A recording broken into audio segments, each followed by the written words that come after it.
आप सबका स्वागत है बैंक साथी चैनल पर। एग्जाम के रिलेवेंट पढ़ो, इनरिलेवेंट नहीं, इसी मोटिव से आज का वीडियो चालू करते हैं। आज की वीडियो में हम डेली करंट कवर करेंगे 13 मई का, और ये सारे कॉम्पिटेटिव एग्जाम्स के लिए हेल्पफुल रहेगा। बैंक, एससी, रेलवे सबके लिए हेल्पफुल रहेगा। तो विदाउट वेस्टिंग इन टाइम हम पहले नेशनल अफेयर्स के ऊपर बढ़ते हैं। तो आपने ऑपरेशन सिंदूर के बारे में डेफिनेटली सुना होगा।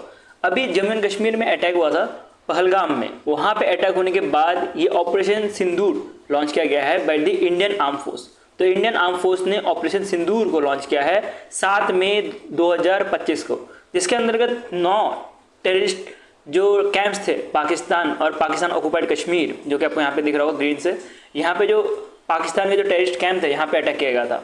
और इसको जो है आइडेंटिफाई किया गया था जो इंडिया की इंटेलिजेंस है उसके द्वारा। और इधर आप देख सकते हो टोटल 9 लोकेशन जहाँ जहाँ ये अटैक हुए हैं, जैसे कि मुजफ्फराबाद, कोटली, उसके बाद गोलपुर, भीमबर, उसका सालकोट, और फिर कौन से और मुरीद के, और फिर भावलपुर। तो ये आप लोकेशन देख सकते हो, कुछ 9 लोकेशन जहाँ पे ये अटैक हुए इंडियन आर्मी ने।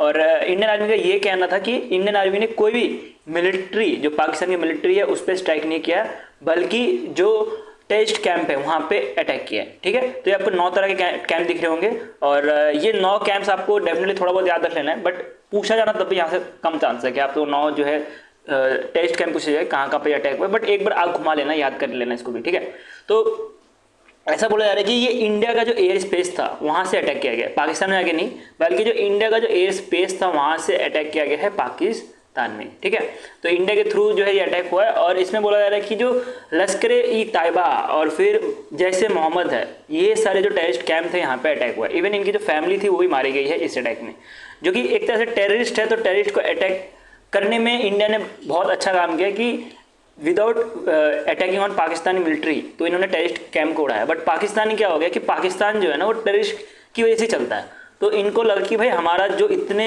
सालों से हमने इन्वेस्ट किया था टेररिस्ट के ऊपर, वो तो इंडिया ने एक ही झटके में उड़ा दिया। तो इसके लिए पाकिस्तान ने रिटेलिएशन में इंडिया के ऊपर वापस से अटैक किया।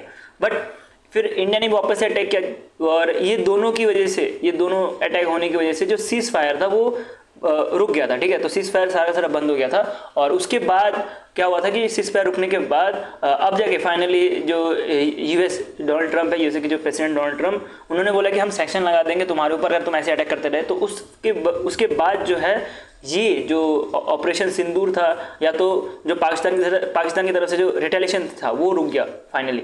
अभी जो है सीज फायर लागू हो चुका है, और अब दोनों कंट्री एक दूसरे पर अटैक नहीं कर रही। इसकी वजह से पाकिस्तान को तो बहुत बड़ा नुकसान हुआ है, बल्कि इंडिया को भी नुकसान हुआ है। इंडिया के भी बहुत सारे जवान जो है मारे गए यहाँ पे। और ये जो ऑपरेशन सिंदूर लॉन्च किया था, इसका एक चीज़ आपको याद रखना है कि ये ऑपरेशन सिंदूर जो सोल्जर्स के जो वीडियोस थे उनको ऑनर करते हुए रखा गया है इस ऑपरेशन सिंदूर का नाम। ये भी चीज़ आपको ध्यान रखते हुए चलना एग्जाम के लिए बहुत इंपॉर्टेंट है। इसमें कुछ एयरक्राफ्ट भी यूज़ किए गए थे। स्टार्टिंग में तो सिर्फ जो मिसाइल्स थे वो दागे गए थे, लेकिन जब पाकिस्तान ने वापस अटैक किया तो इंडिया ने क्या किया कि इंडिया ने जो राफेल है, मिग 2000 सुकोई 30 MKI, जो इंडियन एयरफोर्स का जो फ्रंट लाइन फाइटर है, उसको भेजा गया अटैक करने के लिए। ठीक है, तो इन्होंने भी बहुत सारे जो टेररिस्ट कैंप है या पाकिस्तान के जो बेस है वो भी बाद में फिर उड़ाए। और बोला जा रहा है कि ड्यूरिंग द ऑपरेशन इंडिया ने LOC जो है वो क्रॉस नहीं किया था। ठीक है, इसे आपको ध्यान देने की इंडिया ने LOC नहीं क्रॉस किया था। इंडिया अपने लोकेशन में रह के ही जो अटैक की थी। इवन बहुत सारे कहीं के फेक न्यूज़ भी आ रहे थे, लाहौर में अटैक हो गया। अब आपको पता ही होगा कि जो नेशनल मीडिया वो अच्छे से कवर नहीं करती थी, अपने हिसाब से कुछ भी बना के देती रहती है कि हम POK को अटैक करने वाला, ये सारी चीज़ें। बट ऑफिशियली वो सारी चीज़ें नहीं हो रही होती। तो आपको ज़्यादा जो नेशनल न्यूज़ होते हैं उसमें ज़्यादा फोकस करने से न्यूज़पेपर में ज़्यादा फोकस करना चाहिए। जो बड़े बड़े जो न्यूज़पेपर है, मिंट हो गया, फिर इंडियन एक्सप्रेस हो गया, ये सब पढ़ोगे तो ज़्यादा चीज़ें अच्छे से समझ आएगी। ठीक है, तो उधर से जो है आपको ये सारे जो कंटेंट मिल रहे हैं, और एग्जाम के लिए आपको इतना ही पढ़ना है, इससे तो बड़े कुछ मतलब भी नहीं बनता। ठीक है, रिलेवेंस इतना ही बनता है।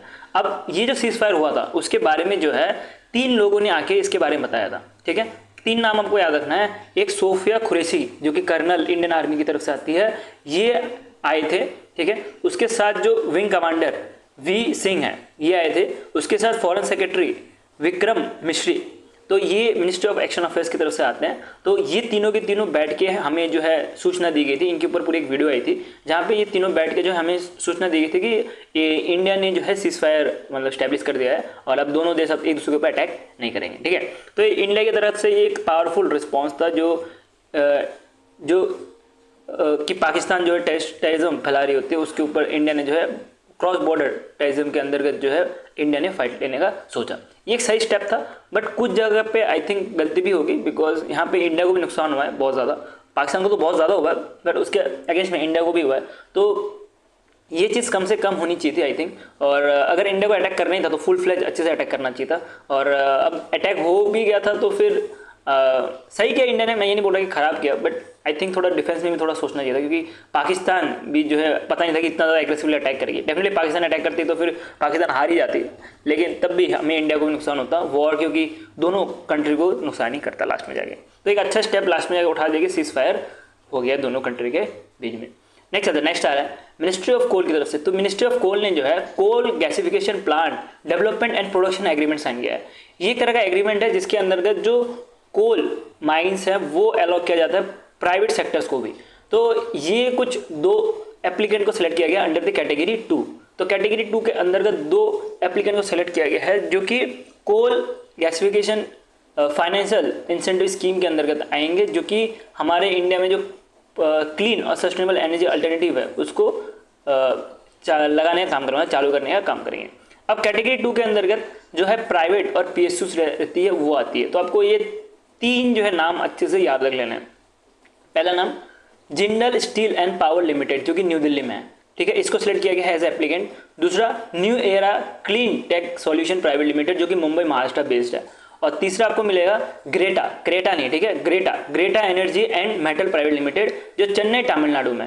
तो 3 जो लोकेशंस है, 3 जो ये आपको कंपनीज मिल रही है, ये आपको याद रखनी है, ठीक है। तो ये जो है कैटेगरी 2 एप्लीकेंट जो रहते हैं वो प्राइवेट और PSU रहती है, कैटेगरी 1 जो है PSU रहती है, कैटेगरी 3 कोई दूसरी रहती है, गवर्नमेंट ऐसी कुछ रहती है। तो वो सब आपको एग्जाम के लिए इतना इंपॉर्टेंट है नहीं, तो उसको छोड़ते हुए चलो। और ये आपको याद रखना है कैटेगरी 2 के अंतर्गत पब्लिक मतलब जो PSU है और जो प्राइवेट कंपनी से ये सारी आती है। और ये 3 नाम आपको अच्छे से याद रख लेने हैं, ठीक है। तो ये जो कोल गैसिफिकेशन इंसेंटिव स्कीम है, इसके बारे में जो भी और ज़्यादा इन्फॉर्मेशन है मैं आपको PDF में ऐड कर दूंगा। और PDF चाहिए तो आप जो टेलीग्राम ग्रुप है हमारा वो ज्वाइन कर सकते हो, लिंक इन द डिस्क्रिप्शन, ठीक है, तो आपको मिल जाएगा। और ये इन्फॉर्मेशन डेफिनेटली मुझे ऐड करना चाहिए था, मेरे को थोड़ा ध्यान में आ रहा है। तो ये आपको जो ग्रुप है टेलीग्राम ग्रुप में, वहाँ पर ये इन्फॉर्मेशन मिल जाएगी। अब बढ़ते हैं लॉन्चेस के ऊपर।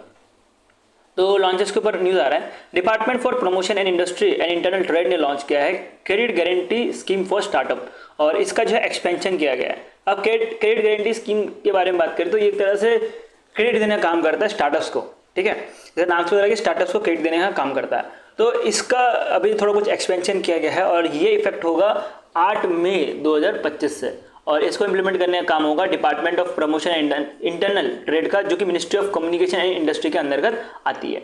अब ये जो credit guarantee scheme for startups है, इसको रिवाइज किया गया है। जो पहले जो चलाया जा रहा था 6 अक्टूबर 2022 में एक नोटिफिकेशन आया था, उसको रिप्लेस करेगा अब नया जो अभी आने वाला है। इसके बारे में हम आगे पढ़ते हैं क्या क्या लिखा है इसके बारे में। और इसमें बोला जा रहा है कि ये एनहेंस करेगा capital mobilisation for innovation lead startups को, ठीक है। तो जो भी पैसे जो भी है स्टार्टअप्स को दिए जाएंगे जो इनोवेशन लीड स्टार्टअप्स हैं उनको, ठीक है। तो इसके अंदर कुछ पहले जो लिमिट दी थी उसको थोड़ा बढ़ाया भी गया, जैसे कि हायर गारंटी लिमिट जो था वो पहले 10 करोड़ रुपए का था, मतलब 10 करोड़ रुपए तक जो है स्टार्टअप लोन ले पाते थे अंडर दिस स्कीम। और अब बोला जा रहा है ये जो है 20 करोड़ तक जो है लोन ले सकते हैं। इसके साथ ही जो गारंटी कवर है वो भी इम्प्रूव किया गया है। अब बोला जा रहा है कि जो 85% ऑफ द डिफॉल्ट अमाउंट है for the loan up to 10 crore वो कवर्ड होगा। उसके साथ ही जो 75% of the default amount of for loan above 10 crore से अगर ऊपर रहा तो 75% तक कवर्ड रहेगा डिफॉल्ट अमाउंट के तौर पे। और अगर 10 करोड़ से कम है तो उस केस में 85% रहने वाला है, ठीक है। तो क्या होगा इसका मतलब कि अगर 10 करोड़ है, ठीक है, 10 करोड़ से अगर ज़्यादा रह गया, 10 करोड़ से अगर ज़्यादा रह गया तो उस केस में 85% जो है डिफ़ॉल्ट अमाउंट के तौर पे लोन का कवर रहने वाला है। और अगर 10 करोड़ से कम रह गया तो अप टू या 10 करोड़ से कम रहेगा, और 10 करोड़ से ज़्यादा रहेगा तो 75% ऑफ द डिफ़ॉल्ट अमाउंट जो है कवर रहेगा। इसके साथ ही जो भी कंपनीज होती है इनको एक तरह से एनुअल गारंटी फ़ी देनी पड़ती है। अभी एनुअल गारंटी फ़ी जो है हर साल जो है वो गवर्नमेंट को या तो जिस बैंक ने इनको लोन दिया है उसको देना पड़ता है। कितना देना पड़ता है, पहले जो था वो 2% था, उसको कट करके जो है 1% कर दिया गया है। अब मान लेते हैं कि किसी पर्सन ने जो है या किसी कंपनी या तो कोई स्टार्टअप ने जो है 1 करोड़ का लोन लिया है। तो 1 करोड़ का लोन लिया तो उसका 1% कितना हो गया, 1 करोड़ का 1% 1 लाख रुपए।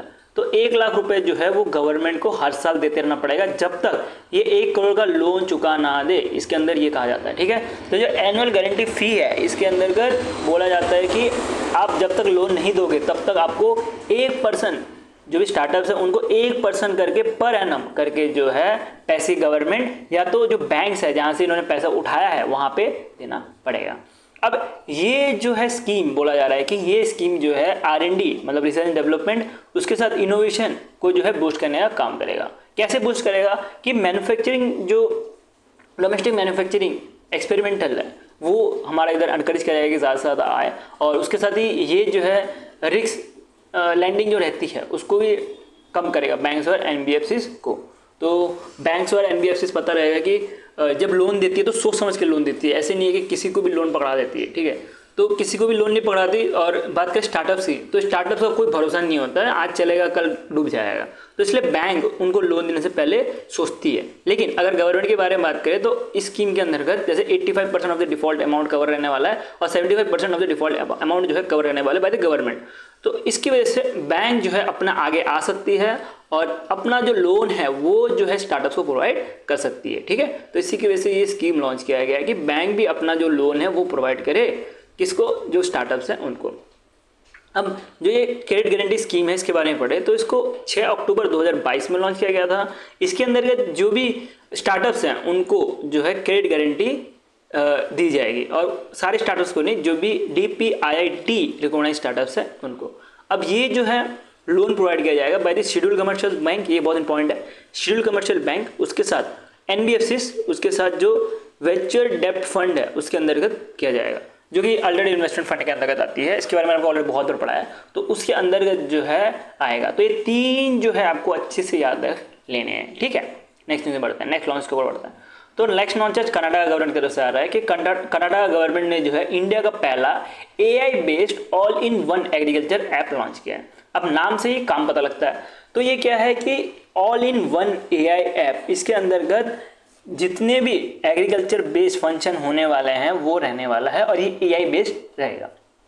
ठीक, तो क्या क्या फंक्शंस होती है एग्रीकल्चर में, जैसे कि एग्रीकल्चर में सबसे इंपॉर्टेंट होता है क्लाइमेट चेंज। तो क्लाइमेट चेंज की जैसे बारिश अगर मान लेते कि मई में जब आनी चाहिए, ठंडी के मौसम में जो ज़्यादा से ज़्यादा जो खेती होती है, मान लेते हैं कि नवंबर में जो है बारिश आनी चाहिए, उसके साथ जनवरी में बारिश आ रही है, तो ये सारी चीज़ जो है इस ऐप के थ्रू पता लग सकता है। उसके साथ जो पेस्टिसाइड है वो कब डालना होता है वो पता लग सकता है। उसके साथ जो स्कीम्स है, गवर्नमेंट की स्कीम जो चल रही है वो सब कुछ जो है आपको नहीं, सॉरी, जो कनाडा में जो फार्मर्स रहते हैं उनको जो है ये सब कुछ एक जगह पे अवेलेबल हो जाएगा।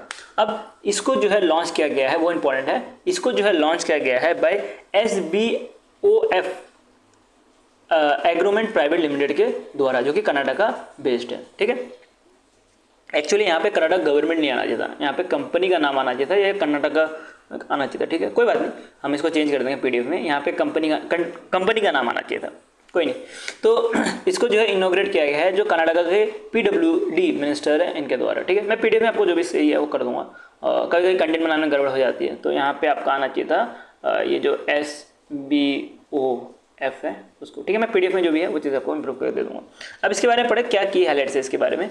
तो ये जो है AI रहेगा, उसके साथ इंटरनेट काइंड ऑफ थिंग रहेगा, उसके साथ प्रिसाइज फार्मिंग टूल भी रहने वाला है, जो कि एक तरह से इंडियन एग्रीकल्चर को जो है ट्रांसफॉर्म करने का काम करेगा थ्रू स्मार्ट टेक यूज़ करके। जो इंडिया का एग्रीकल्चर है उसको इंप्रूव करने का या तो ट्रांसफॉर्म करने का काम करेगा।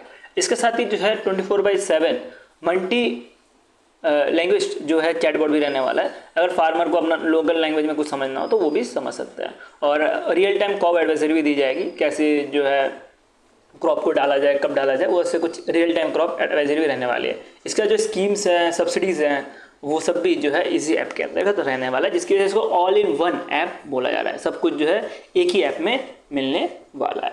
नेक्स्ट न्यूज़ में बढ़ते हैं। तो नेक्स्ट न्यूज़ आ रहा है सर्व्याम AI के थ्रू। तो सर्व्याम AI ने जो है बुलबुल वर्जन 2 लॉन्च किया।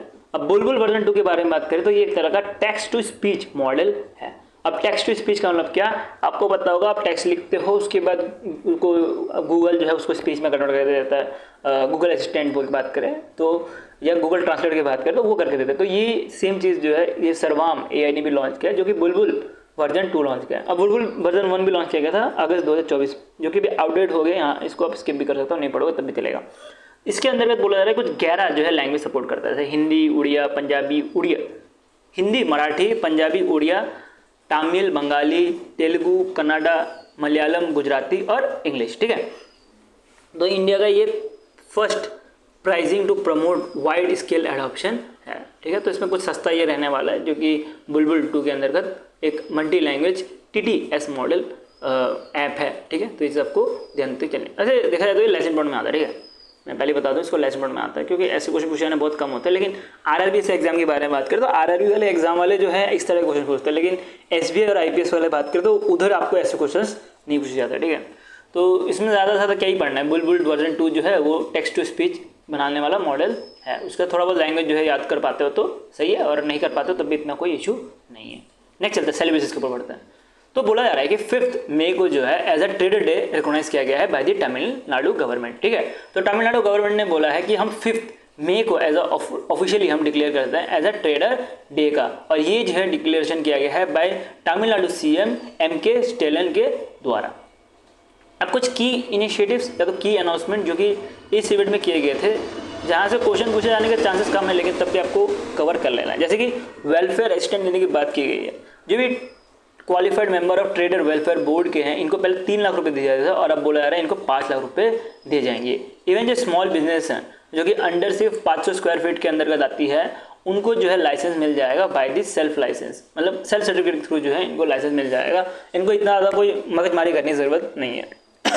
सॉरी, उसके साथ जो है डिस्ट्रीब्यूट रेगुलेशन भी रखा गया है कि एक एडवाइजर कमेटी बनाई जाएगी, जो कि कोई भी अगर डिस्ट्रीब्यूट होता है, अगर डिस्ट्रीब्यूट होता है तो उसको जो है ग्रेटर चेन्नई, उसके साथ कॉरपोरेशन, उसके साथ ground town panchayat, rural body, rural local body, यहाँ सब में जो है सॉल्व की जाएंगी। इसके साथ जो मेंबरशिप डेडलाइन भी रखी है, अगर कोई भी अगर ट्रेडर वेलफेयर बोर्ड के अंतर्गत आती है तो उनको 6 महीने का एक्सटेंशन मिलेगा एज अ फ्री रजिस्ट्रेशन के तौर पर। ठीक है, तो ट्रेडर वेलफेयर बोर्ड में अगर कोई पर्सन अगर उनका एक्सपायर हो गया होगा तो उसके में उनको 6 महीने का टाइम भी दे जाएगा कि अपना जो ट्रेडर लाइसेंस है वो रिन्यू करा ले।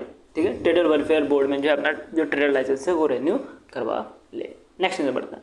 नेक्स्ट न्यूज़ एक गवर्नमेंट स्कीम है जो कि अटल पेंशन स्कीम के बारे में पता होगा, जिसके अंतर्गत अनऑर्गेनाइज सेक्टर के जो भी वर्कर्स रहते हैं उनको जो है पेंशन देने का काम करता है एक तरह से। तो ये अभी न्यूज़ में क्यों था उसको समझते पहले। तो जो अटल पेंशन योजना है इन्होंने क्रॉस कर लिया है, अटल पेंशन योजना के बारे में बात करें तो इसने क्रॉस कर लिया है 7.65 करोड़ का एनरोलमेंट, और टोटल बोला जा रहा है कि 45,974.67 करोड़ रुपए जो है एज अ टोटल कॉर्पस भी दिए जा रहे हैं एज ऑफ अप्रैल 2025। तो ये चीज़ आपको ध्यान देनी है। अभी न्यूज़ में क्यों है कि इन्होंने जो है टोटल 7.65 करोड़ जो है एनरोलमेंट किए गए, उसके साथ ही जो है 45,000 का जो है इन्होंने अब तक पैसे जो है डिस्ट्रीब्यूट किए गए एज अ कॉर्पोरेट्स के तौर पे। क्या ऑब्जेक्टिव है? ऑब्जेक्टिव मैंने आपको ऑलरेडी बता दिया, जो भी अनऑर्गेनाइज सेक्टर के जो वर्कर्स हैं उनको फाइनेंशियल स्टेबिलिटी देने का काम करता है पोस्ट रिटायरमेंट के समय। और बात करें तो ये स्कीम को जो है 9 मई 2015 में लॉन्च किया गया था by the ministry of finance. इसको इम्प्लीमेंट करने का काम है pension fund regulatory and development authority of India का।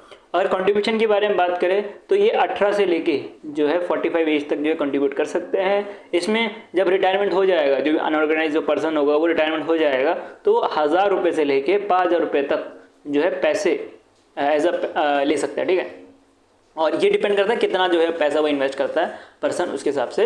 और इसमें कोई भी फिक्स लमसम इन्वेस्टमेंट अमाउंट नहीं होता। ठीक है, तो इसमें कोई फिक्स अमाउंट नहीं होता कि लमसम इतना दे दिया जाएगा, बल्कि मंथली बेसिस पे जो है 1000 से लेकर 5000 रुपये तक दिए जाते हैं। ठीक है, कुछ की फीचर्स के बारे में बात करें तो ये एक तरह का डेफाइंड पेंशन है, उसके साथ जो NPA बेस्ड स्ट्रक्चर है, और इसके साथ ही जो है ये टैक्स पेयर जो इनकम टैक्स है उसको भी एक्सक्लूड करते हुए चलता है। कुछ एडिशनल इन्फॉर्मेशन जैसे कि जो pension fund regulatory and development authority के बारे में बात करें तो एक तरह का ये स्टेशनरी बॉडी है, और ये पेंशन एक्ट 2013 के अंतर्गत आती है, जो कि मिनिस्ट्री ऑफ फाइनेंस सर्विस के अंतर्गत आती है। चीज़ पे आपको थोड़ी सी ध्यान देनी है। ठीक है, बाकी इंपॉर्टेंट न्यूज़ के बारे में बात करें तो ये सारी चीज़ जो है ये आपको लिख के दे रहा हूँ मैं आपको, ये सारे ज़्यादा इंपॉर्टेंट है। बाकी ये 2 पॉइंट जो है इतना ज़्यादा इंपॉर्टेंट है नहीं। और बाकी हमने स्कीम वाले वीडियो में तो इसको हमने अच्छे से जो है सब कुछ कवर करके रखा हुआ है, आपको सिर्फ जो वाई न्यूज़ था उसको कवर करना था। नेक्स्ट चलता है, नेक्स्ट न्यूज़ में बढ़ते तो नेक्स्ट न्यूज़ आ रहा है MUN कोलैब। तो ये आपको मिलेगा कि यूनिवर्सिटी ऑफ वेस्टर्न ऑस्ट्रेलिया ने पार्टनर किया है विद यूनिवर्सिटी ऑफ न्यूयॉर्क के साथ, और दोनों मिलकर बोल रहे हैं कि हम जो है नवी मुंबई में हम अपना यूनिवर्सिटी खोलेंगे।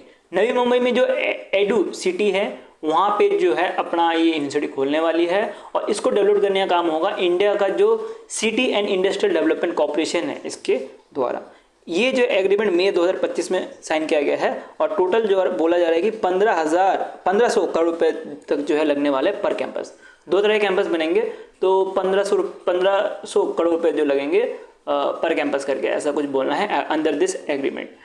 2 पार्टी के नाम मैंने आपको ऑलरेडी बता दिया कि एक तो यूनिवर्सिटी ऑफ वेस्टर्न ऑस्ट्रेलिया है, और दूसरा जो मिलेगा आपको यूनिवर्सिटी ऑफ न्यूयॉर्क जो कि यूनाइटेड किंगडम में है। तो ये न्यूयॉर्क नहीं, यॉर्क है, यूनिवर्सिटी ऑफ यॉर्क, तो ये यूनाइटेड किंगडम में है। ये जो है अपना यूनिवर्सिटी खोलने वाला है, और बोला जा रहा है कि पहले जो है वो यूनिवर्सिटी ऑफ यॉर्क जो है कैंपस खोला जाएगा। अजीब ही लग रहा है यार, न्यूयॉर्क सही लगता है, यॉर्क कैसा नाम लग रहा है। तो ये यूनिवर्सिटी ऑफ यॉर्क कैंपस जो है खोला जा रहा है, बोला जा रहा है कि 2026 तक ये कैंपस बनकर तैयार हो जाएगा।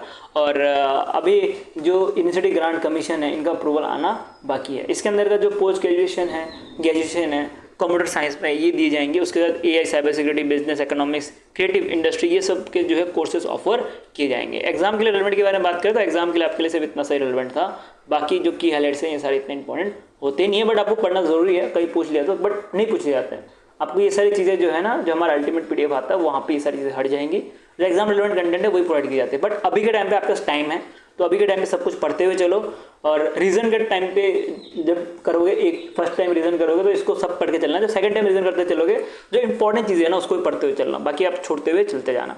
आप अगर एक बार पढ़ लोगे ना तो आपके जो माइंड है, सबकॉन्शियस माइंड है, वहाँ पे वो चीज़ बैठ जाएगी, और कभी अगर एग्जाम में आ गया और आपने ऑप्शन देख लिया तो उसको इलिमिनेट करते हुए आंसर पे पहुंच जाओगे। ठीक है, तो इसी के लिए बोल रहा हूँ कि सब कुछ पढ़ लो, लेकिन जब सेकंड या थर्ड रीजन कर रहे होंगे तो जो इंपॉर्टेंट काइंड ऑफ है ना उसको पढ़ते हुए चलना। वो आप अल्टीमेट PDF से पढ़ सकते हो, या अपने हिसाब से भी आप जब पढ़ते रहोगे तो समझ आ जाएगा क्या छोड़ना होता है, क्या पढ़ना होता है। नेक्स्ट चलता है, नेक्स्ट न्यूज़ पढ़ते हैं। तो नेक्स्ट न्यूज़ आ रहा है कि इंडियन गवर्नमेंट और चीन गवर्नमेंट दोनों ने जो है एक तरह से टर्म्स ऑफ रेफरेंस साइन किया गया। ये बोला जा रहा है कि ये कॉम्प्रिहेंसिव इकोनॉमिक पार्टनरशिप एग्रीमेंट के अंतर्गत किया गया है कि इंडिया का जो ट्रेड है, जॉब है, वो सब जो है क्रिएट कर पाए उसके लिए। ठीक है, तो कुछ देख सकते हो कि जैसे विमल आनंद है, इनका नाम आपको याद रखना है, जो जॉइंट सेक्रेटरी है किसके, डिपार्टमेंट ऑफ कॉमर्स के। तो ये जो है यहाँ पे उपस्थित थे जब ये एग्रीमेंट साइन किया गया था, और ये एक तरह का एग्रीमेंट है जिसके अंतर्गत कैसे जो है ट्रेड व्रेड करना है उसके ऊपर बात होती है। तो इसको अभी एक्सटेंड किया गया चीन गवर्नमेंट के साथ मिलके। नेक्स्ट चलते हैं, नेक्स्ट न्यूज़ आ रहा है NIRL। ठीक है, तो NIRL जो कि तमिलनाडु बेस्ड है, इन्होंने पार्टनर किया है राजस्थान राज्य विद्युत उत्पादन निगम लिमिटेड के साथ। तो ये दोनों मिलके जो है 810 मेगावाट का सोलर प्रोजेक्ट बनाने जा रहे हैं राजस्थान में। कितना, 810 मेगावाट का सोलर प्रोजेक्ट बनाने जा रहे हैं राजस्थान में। और ये जो है राजस्थान में जो बीकानेर में जो सोलर पार्क है यहाँ पे बनाया जाएगा। कुछ प्रोजेक्ट्स के हाईलाइट जो कि एग्जाम में पूछे जाने कम है, इसलिए मैंने तो लेसन में लिख कर रखा है। पहली चीज़ कि इसको बनाया जा रहा है mode 8 of minister of new and renewable energy के जो ultra mega renewable energy power park है उधर, और इसके अंतर्गत एनुअल जनरेशन भी रहने वाला है 2 बिलियन यूनिट्स तक जो है इलेक्ट्रिसिटी भी जनरेट करेगा। और इसकी वजह से जो इन टर्म्स ऑफ जो कार्बन जो है बचेगा, कार्बन डाइऑक्साइड नहीं होगा, वो बोला जा रहा है 1.5 million metric tonne per year तक जो है कार्बन डाइऑक्साइड से भी हम बच पाएंगे after launching this project in Rajasthan. Next Airtel Africa की बात करें तो एयरटेल अफ्रीका जो है इंडिया का जो भारतीय एयरटेल है जो न्यू दिल्ली में है, इसकी एक सब्सिडी है एयरटेल अफ्रीका। इन्होंने पार्टनर किया स्पेसएक्स के साथ, और दोनों मिलकर जो है स्टारलिंक सैटेलाइट जो है अफ्रीका में लॉन्च करने वाले हैं। स्टारलिंक सैटेलाइट के बारे में बात करें तो स्टारलिंक सैटेलाइट क्या एक तरह से लो अर्थ ऑर्बिट सैटेलाइट है जो कि इंटरनेट प्रोवाइड करने की कोशिश करता है रिमोट लोकेशंस में। अब देखिए ये अर्थ है, ठीक है, ये अर्थ है, तो अर्थ के ऊपर पहले तो आता है लो अर्थ ऑर्बिट, उसके बाद आता है मिड, उसके बाद आता है हाई अर्थ ऑर्बिट। तो ये जो है लो अर्थ ऑर्बिट में उड़ेगा, और ये जो है इंटरनेट सर्विस देने की कोशिश करेगा वायरलेसली। ठीक है, तो स्टारलिंक का काम होता है कि वायरलेसली जो है इंटरनेट सर्विस दे पाए। अब कुछ नहीं, वैसे तो बहुत सारे रिमोट लोकेशंस ऐसी होती है जहाँ पे वायरिंग के थ्रू जो है इंटरनेट नहीं पहुँच सकता, तो उस केस में जो है सेटेलाइट कम्युनिकेशन के थ्रू जो है इंटरनेट पहुंचा सकते हैं, और ये जो है स्टारलिंक सैटेलाइट के थ्रू हो सकता है। तो इसी के से जो है स्टारलिंक सैटेलाइट जो है इस्टेब्लिश किया गया है अफ्रीका में, और किसने किया ये? एयरटेल अफ्रीका ने किया। अब इंडिया के बारे में बात करें तो इंडिया में भी जो है स्टारलिंक सैटेलाइट आने वाला है, जिसके अंतर्गत एयरटेल और जियो पार्टनर करके स्पेसएक्स के साथ ये चीज़ें करने वाली है, ठीक है। तो ये चीज़ भी आपको थोड़ा ध्यान देना है। नेक्स्ट न्यूज़ पर बढ़ते हैं। तो नेक्स्ट न्यूज़ आ रहा है पारस डिफेंस। तो पारस डिफेंस जो है इंडिया का है और हिविन ड्रोन जो है ये यूएसए का है। तो दोनों मिलके जो है हाइड्रोजन पावर ड्रोन लाने वाले हैं। अब हाइड्रोजन पावर ड्रोन, जैसे हाइड्रोजन कार सुना होगा, तो वैसे ही हाइड्रोजन चलने वाला जो है ड्रोन बनाने वाला है, जिसके अंदर कुछ सिलेंडर रहेंगे जहाँ पे हाइड्रोजन स्टोर रहेगा और वो ड्रोन को यूज़ किया जाएगा। अब हाइड्रोजन क्यों यूज़ किया जाएगा? क्योंकि अब इलेक्ट्रिसिटी बेस्ड ड्रोन तो आपको पता होगा कि इलेक्ट्रिसिटी में मोस्टली ड्रोन चलता है, और अब हाइड्रोजन लाने की कोशिश की जा रही है कि एक दूसरा भी कुछ अल्टरनेटिव बने रहे।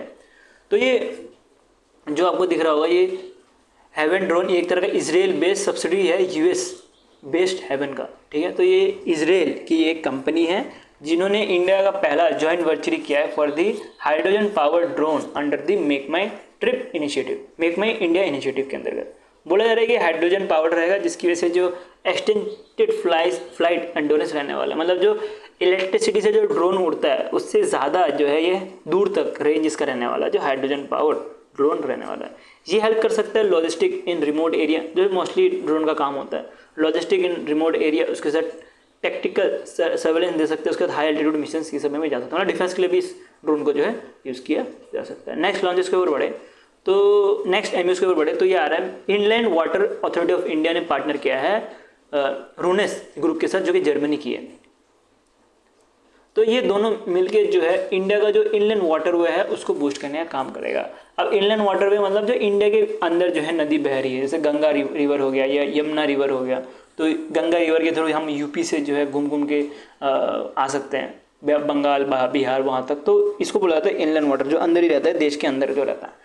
तो ये इम्प्लीमेंट करने का काम होगा कि ये जो वाटरवे बने वो इम्प्लीमेंट करने का काम होगा inland waterway authority of India का। इसके बारे में नोएडा में जो है बताया गया था, नोएडा उत्तर प्रदेश में ये एक इवेंट होता वहाँ पे बताया गया था, और इसका इम्प्लीमेंटेशन जो है करने का काम है ministry of port shipping and water way का, ठीक है। और इसको जो है पहले तो फेज मैनर में चला जाएगा, ऐसे नहीं कि पूरा का पूरा एक बार में ही ये पूरा का पूरा प्रोजेक्ट बना दिया जाएगा। पहले जो इसको फेज मैनर में चला जाएगा, और बोला जा रहा है कि ये हैंडल कर सकता है 1 million tonne of cargo annually 2025 तक, ठीक है। तो मोस्टली ये जो है शेड्यूल ब्रेथ सर्विस देने का काम करने वाला है ये इनिशिएटिव, ठीक है।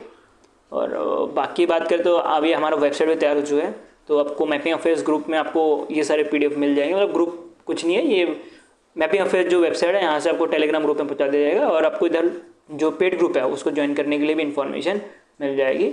और अभी हम फुली जो है वेबसाइट रिलीज़ कर देंगे सून। अभी के लिए आप जो है इधर से बेटा वर्जन में जो वेबसाइट है इसका काम थोड़ा चलाओ, ठीक है। थोड़े दिन की बात है, उसके बाद फुल फ्लैश जो है वेबसाइट भी लॉन्च हो जाएगा। नेक्स्ट चलते हैं नेक्स्ट अपॉइंटमेंट्स के लिए बढ़ते हैं। तो प्रवीण सूद जो कि एक तरह के IPS ऑफिसर है कर्नाटका क्रेडिट के, और इनको जो है डायरेक्टर ऑफ CBI बना दिया गया, मतलब सेंट्रल ब्यूरो ऑफ इन्वेस्टिगेशन के लिए इनको डायरेक्टर बना दिया गया। इनका जो कार्यकाल जो है मई 2025 से चालू होगा, और इनका जो टर्नओवर है वो चलने वाला है मई 2026 तक, मतलब 1 साल का जो है इनका टर्नओवर चलेगा।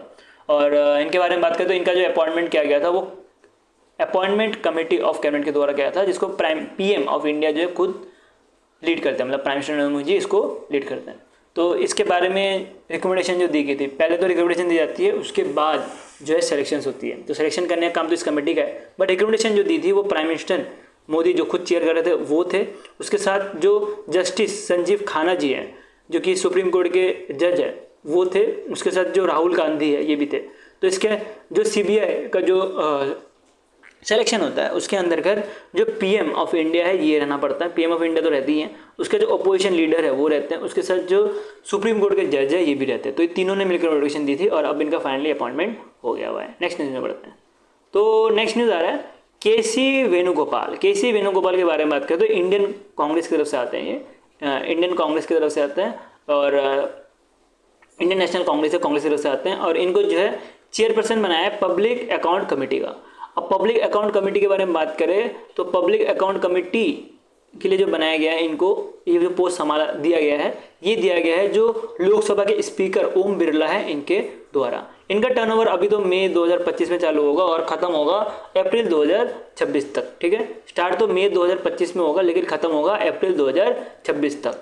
और बोला जाता है कि ऐसा कोई कहीं लिखा नहीं कॉन्स्टिट्यूशन में, लेकिन 1967 कन्वेक्शन के हिसाब से जो पब्लिक अकाउंट कमेटी का जो चेयरमैन रहता है वो अपोजिशन लीडर से होना चाहिए लोकसभा में। अब अपोजिशन लीडर से क्यों होना चाहिए कि जो पब्लिक अकाउंट कमेटी रहता है इसका काम होता है कि गवर्नमेंट का जो भी ऑडिट है, गवर्नमेंट जो भी काम कर रही है, जो भी एक्सपेंडिचर खर्च कर रही है वो सही से खर्च कर रही है कि नहीं वो देखने का। अगर इसमें गवर्नमेंट का ही बंदा बिठा दिया गया तो वो तो झोल कर सकता है, तो इसी की वजह से जो अपोजिशन का जो लीडर होता है वो बिठाया जाता है PAC में, ठीक है। नेक्स्ट न्यूज बढ़ते हैं। तो नेक्स्ट न्यूज आ रहा है प्रकाश मुग्धम जो है इनको मैनेजिंग डायरेक्टर की तरह सेलेक्ट किया गया है नेशनल फर्म डेवलपमेंट कॉर्पोरेशन का, और ये रिप्लेस करेंगे P कुमार को, ठीक है। तो इनका जो है अभी जो अपॉइंटमेंट डेट चालू हो रहा है 5 मई 2025 से, और इनका टर्नओवर जो है कितने साल तक चलने वाला है ये अभी तक न्यूज़ में बताया नहीं है, तो उसको पढ़ते भी नहीं है, उसको स्किप करते हुए चलो। और बात करें तो ये जो नेशनल फिल्म डेवलपमेंट कॉर्पोरेशन है ये अंडर आता है मिनिस्ट्री ऑफ इंफॉर्मेशन ब्रॉडकास्टिंग के, ये भी चीज़ आपको ध्यान देनी है। तो इनका काम होता है जो सेंसस वेंसस लगाना रहता है तो फिल्म में, तो वो ये नेशनल फिल्म डेवलपमेंट कॉर्पोरेशन का ही रहता है। बाकी चीज़ भी रहती है बट मोस्टली आपको सेंसस पता होगा तो उसकी वजह से मैंने आपको सेंसस समझा दिया। नेक्स्ट आता है नेक्स्ट मीटिंग के ऊपर बढ़े तो 58 एनुअल मीटिंग ऑफ ADB मतलब एशियन डेवलपमेंट बैंक जो है इटली में हो रहा था। अब ये मीटिंग जो है इटली में जो मिलन है यहाँ पे हो रहा था, मिलन में मिला दिया, और इसको ऑर्गेनाइज किया गया था ADB के द्वारा, मतलब एशियन डेवलपमेंट बैंक जिसका हेडक्वार्टर आपको मलीना फिलीपींस में मिलने वाला है। इसकी थीम क्या रखी गई थी इस बार जो ये 58 मीटिंग था इसके अंदर का थीम रखी गई थी शेयरिंग एक्सपीरियंस बिल्डिंग टुमारो। तो ये आपको थीम भी याद रखना है, बहुत इंपॉर्टेंट है एग्जाम के लिए। और इसको जो है इनोग्रेट किया गया था जो ADB के प्रेसिडेंट है उनके द्वारा, मतलब मासोतो कंडा के द्वारा जो है इसको इनोग्रेट किया गया था। इंडिया के कौन से डेलीगेट गए थे? इंडिया के डेलीगेट जो थे वो निर्मला सीतारमण गए थे। इसके साथ ही कुछ ऑफिशियल जो डिपार्टमेंट ऑफ इकोनॉमिक अफेयर्स के थे वो भी निर्मला सीतारमण की तरफ से इस मीटिंग में रिप्रेजेंट करने गए थे। ADB बारे में बात करें तो ADB ने जो है इंडिया को 2024 में कुछ 500 billion as a grant provide किया है, ग्रांट लोन और एड की तरफ से प्रोवाइड किया है। इसके साथ ही जो नेट इनकम एलोकेशन है वो ADB की तरफ से कुछ 1.539 बिलियन जो है दिए गए हैं, और ये जो है हाईएस्ट है इन 60 ईयर्स। तो मान सकते हो कि बहुत ज़्यादा जो है 2024 में जो है ADB ने इंडिया को पैसे दिए गए। अब पैसे के बारे में बात करें तो पाकिस्तान का भी आपको पता होगा कि पाकिस्तान को भी जो है IMF से पैसे मिलने वाले थे, बट अभी वॉर के दौरान ये बहुत ख़राब लगी कि इंडिया पाकिस्तान का जो पैसा था वो रोक भी नहीं पाया। IMF ने तब भी उनको पैसा भेज दिया। इंडिया को भी पता है, IMF को भी पता है, USA को भी पता है कि पाकिस्तान को पास जो भी पैसा आता है वो टेररिस्ट के लिए ही यूज़ करता है, तब भी IMF वाले पता नहीं क्यों इनको पैसा दे रहे होते हैं। बट इंडिया का एक चीज़ मुझे ख़राब लगा कि इंडिया को यहाँ पे ना कुछ भी हो रहा है, पाकिस्तान का जो पैसा था वो रोकना चाहिए था, बट वो रोकने में डेफिनेटली असफल रही इंडिया।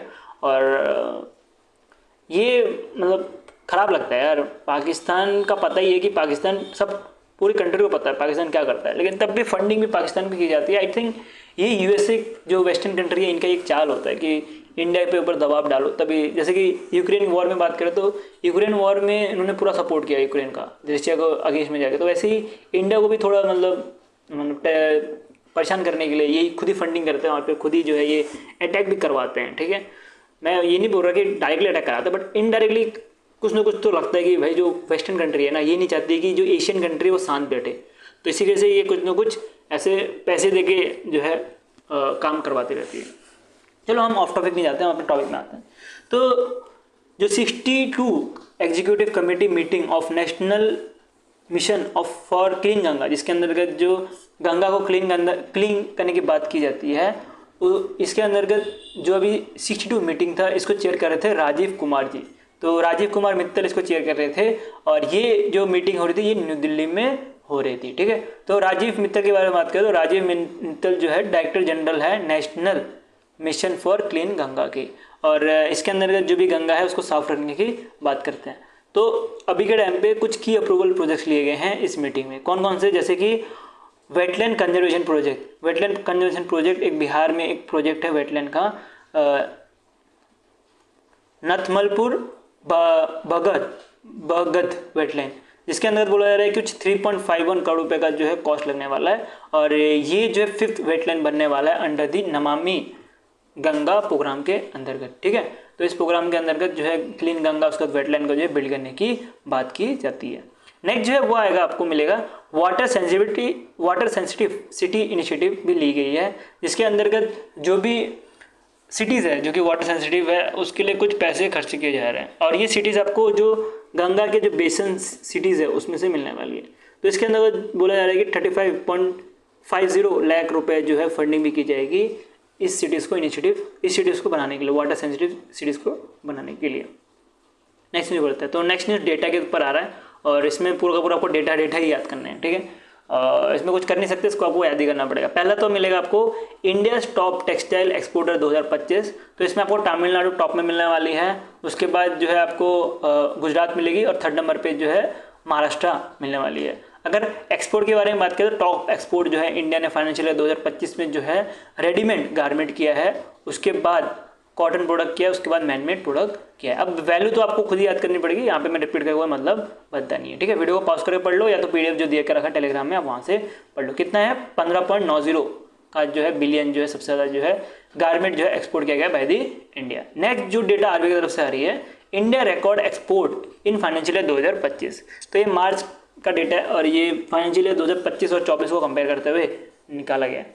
तो इसके बारे में बात करें तो टोटल एक्सपोर्ट जो है इंडिया ने किया है गुड्स प्लस सर्विस, वो आपको मिलेगा वैल्यू पॉइंट ऑफ व्यू से, वो पिछले साल जो था वो फाइनेंशियल 2026 में जो था वो 778.1 था US डॉलर बिलियन के तौर पे, और अब जो है 2025 में US डॉलर 824.9 बिलियन जो है इंडिया ने एक्सपोर्ट किया है। उसमें से सर्विस सेक्टर के बारे में बात करें तो फाइनेंशियल ईयर 2026 में 341 किया था, और फाइनेंशियल ईयर 2025 में 387 किया है। ठीक है, तो ये एग्जैक्ट जो वैल्यू है ये आपको याद रखते हुए चलना, एग्जाम के लिए बहुत ज़्यादा इंपॉर्टेंट है। और पिछले साल से इधर 6% का ग्रोथ हुआ है, यहाँ पे 13% का ग्रोथ हुआ है। तो इंडिया जो है एक्सपोर्ट में बढ़ रही है, थोड़ा ही जंप है, बट जो भी है थोड़ा बहुत ही जंप करते करते ही इंडिया जो है बहुत ज़्यादा आगे बढ़ जाएगी जल्दी ही।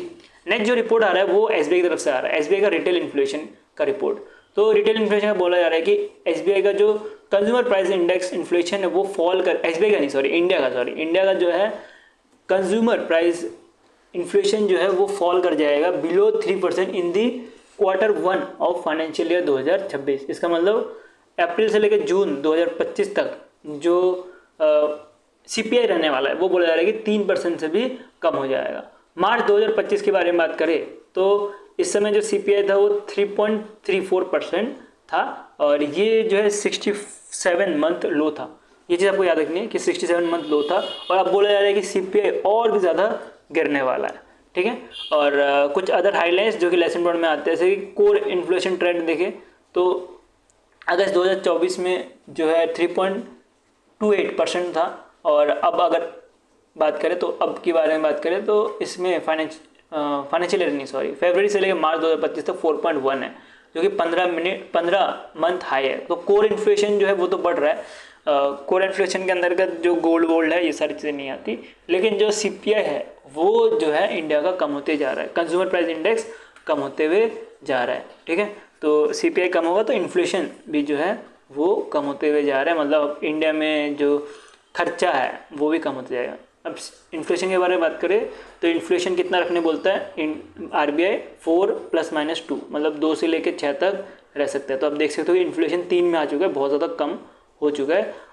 ये एज अ कंज्यूमर अच्छी चीज़ है, बट इकोनॉमी को बहुत ज़्यादा इम्पैक्ट करता है। अगर 4 में रहता है, अगर बात करें CPI इन्फ्लेशन अगर 4 पे रहता है तो सही रहता है, अगर बाकी चीज़ों में रहता है तो थोड़ा सा इशू बन जाता है। तो RBI भी ट्राई करेगी इस CPI को जो है एडजस्ट करने की, जो जो मॉनेटरी पॉलिसी मीटिंग होती है वहाँ पे। नेक्स्ट बढ़े तो नेक्स्ट आ रहा है inland waterway authority of India ने 2025 का हाईलाइट निकाला है, जिसके अंतर्गत जो कार्गो का वॉल्यूम है वो बताया गया। इसको रिलीज किया गया है ministry of port and shipping and waterway के द्वारा। तो फाइनेंशियल ईयर 2013-14 के बारे में बात करें तो उस समय जो कार्गो जो वॉल्यूम था वो 18.1 मिलियन मैट्रिक टन था, और फाइनेंशियल ईयर 2024-25 के बारे में बात करें तो इसमें आपको मिलेगा 145.8 मिलियन मैट्रिक टन, जो कि एक बहुत बड़ा जंप मारा है इन टर्म्स ऑफ कार्गो जो इंडिया से भेजा जाता है उसमें, ठीक है। और टॉप 5 कार्गो के बारे में बात करो, सबसे ज़्यादा इंडिया से कोल, फिर उसके बाद आयरन और, उसके साथ आयरन और, फाइन सैंड और फिर फ्लाई ऐश, ये सब भेज जाते हैं। ये चीज़ आपको थोड़ी सी ध्यान रखनी है, एग्जाम्पल इंपॉर्टेंट है। नेक्स्ट चलते हैं, नेक्स्ट आ रहा है फसल बीमा योजना, जो कि प्रधानमंत्री फसल बीमा योजना है। इसका एक रिपोर्ट आया, इसको रिलीज किया गया है by ministry of agriculture and farmer welfare के द्वारा।